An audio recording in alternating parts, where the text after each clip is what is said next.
Episode 2 शक्ति के बिना शिव शव हैं माइनस तंत्र में स्त्री ऊर्जा का रहस्य। तंत्र शास्त्र का एक अत्यंत प्रभावशाली सूत्र है, शक्तिहीनः शिवः शवः।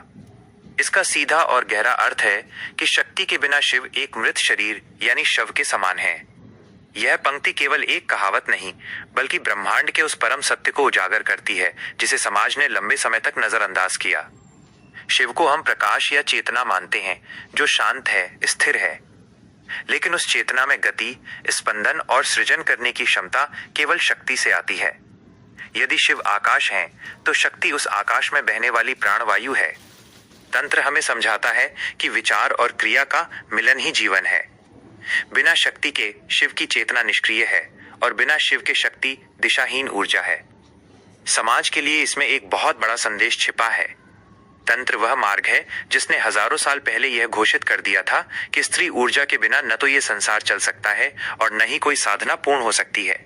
जहां आज भी समाज में भेदभाव की दीवारें खड़ी हैं, वहीं शिव का अर्धनारीश्वर रूप हमें यह सिखाता है कि हर पुरुष के भीतर एक स्त्री तत्व है और हर स्त्री के भीतर एक पुरुष तत्व। इन दोनों का संतुलन ही पूर्णता है। तंत्र साधना का एक मुख्य आधार कुंडलिनी है। यह वह शक्ति है जो हर मनुष्य के भीतर सुप्त अवस्था में विद्यमान है।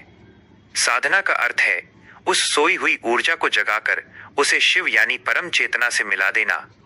यह यात्रा स्वयं को जानने की यात्रा है। तंत्र कहता है कि यदि आप शक्ति का अपमान करते हैं या स्त्री ऊर्जा को कमतर आंकते हैं तो आप कभी भी शिवत्व को प्राप्त नहीं कर सकते।